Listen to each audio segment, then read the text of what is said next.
Hi everyone, I'm Teresa Brett from Parenting for Social Change, and I want to thank you for spending some time with me today. The topic that I want to talk about in this video is understanding our triggers and hot buttons. And when I was working with university students and facilitating intergroup dialogues and training students to do intergroup dialogues, triggers and hot buttons were an important part of the process of learning about ourselves and learning from others as well. And when I became a parent, I also discovered that I had quite a few hot buttons and triggers myself. Many of the issues that I thought I had worked through as an adult really came back to the surface pretty quickly when I became a parent, and you may have experienced this yourself. And I think that I have a love-hate relationship with triggers. In one way, being triggered and having my buttons pushed by some action taken by one of the children in my life can be very challenging and difficult. But the other part of that, the other side of the coin, is that those triggers, when our hot buttons are pushed, that's an opportunity for us to really engage in some learning as parents and to learn more about ourselves and our experiences. And why is that? Because triggers are really related to past events in our lives that carried some sort of pain or trauma. And I'm not talking, some of it may be very big traumas, some of it may be smaller traumas, but whatever it was, whatever the event was, it created feelings in us that were what I'm going to call negative for the purposes of this video.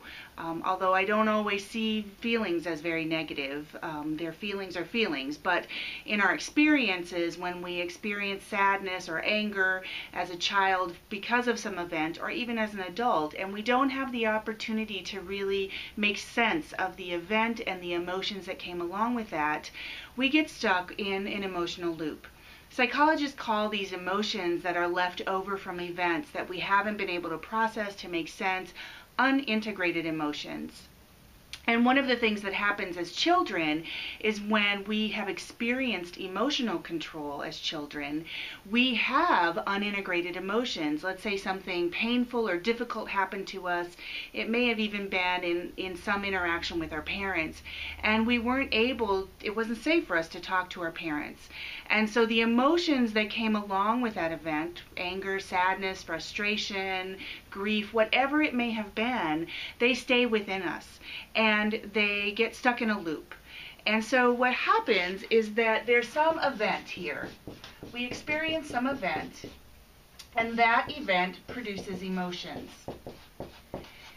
And at this stage, if we're not able to really have a safe place to integrate those emotions, to understand the emotions, to understand what has happened to us and make sense of that, those emotions get stuck in a loop. And then in the future, when some other event occurs, an event that may be similar, an event that may be different but brings up those same kinds of emotions, not only are we reacting to this current event, we're also reacting to the past event and those unintegrated emotions.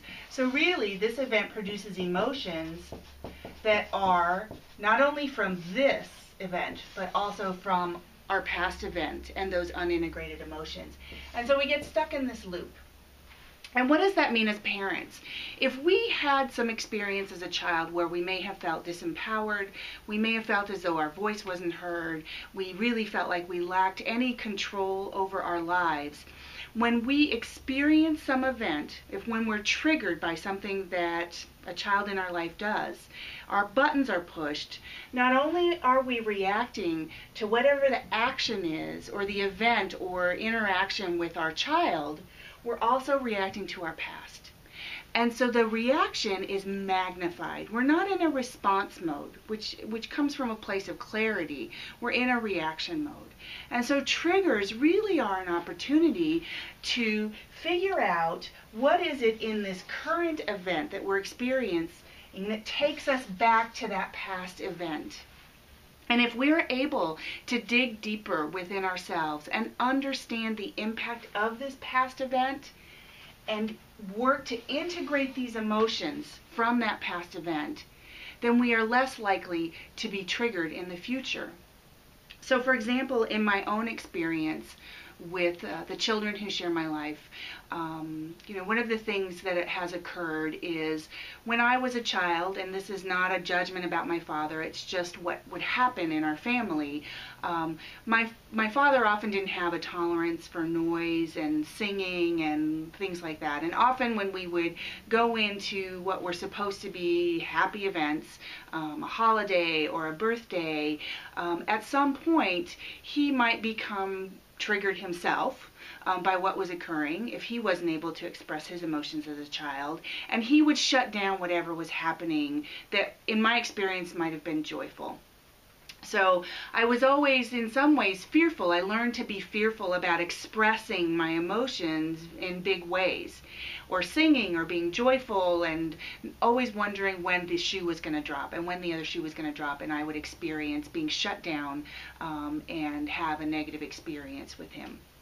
And so I remember at one point when Martel was much younger, and I was singing and kind of, dancing along, going to the car, and he says to me, "Mom, stop singing." And him saying stop singing, if I hadn't been triggered, if I hadn't had those past events and unintegrated emotions, I probably would have thought, okay, he doesn't like my singing, no big deal. But because I had experienced that as a child, and it was disempowering, and it felt as though there was disapproval coming toward me, what I experienced from Martel was this great weight of disapproval, which wasn't about him just merely asking me to stop singing. It was really about all those experiences in my past where I had been shut down, where my emotions had been shut down, my joyful expressions had been shut down, whatever kind of expressions were shut down.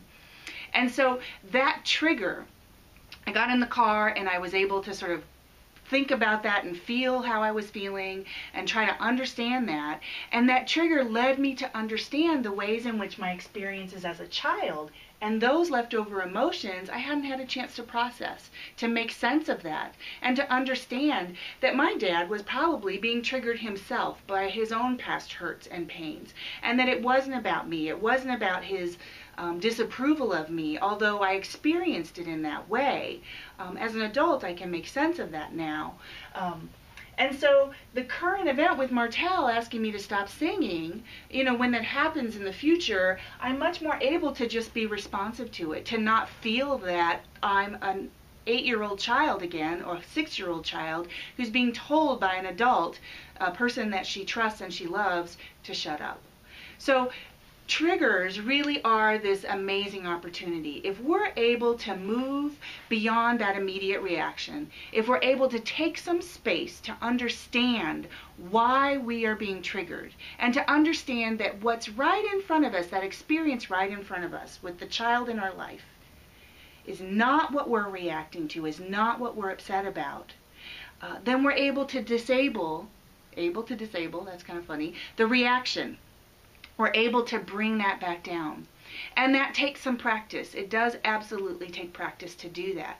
But often what I have learned, and really working with my own triggers, is that there's usually some physical sensation associated with it. So my stomach starts to tighten up in me. In other people, it might be some other physical sensation. So now that I've been paying attention to that and really trying to understand how I feel when I'm triggered, and able to go back and make sense of whatever that past experience and those past emotions were, I'm able to tap in much more quickly and shut down my reaction to Martel or Grayson, try to find some peace within myself, even momentarily, so that I'm not reacting to them, and really come from a much more centered place. So if we can embrace those triggers, if we can embrace those times when we have our buttons pushed, and take that opportunity to go within ourselves, to reflect, to do some critical reflection on why we were triggered and what that might be linked back to, then we have an amazing opportunity to clear some of our past pain and hurt, so that with the children who share our lives now, in those moments, we can be with them in the present moment, not reacting to our own past. And that's a beautiful place to be, because then it's really about the current relationship. It's not about what happened to us when we were children. It's about just being present with them, experiencing whatever we're experiencing with them, and being mindful and joyful with them. So thanks for joining me, and I hope you have a great day.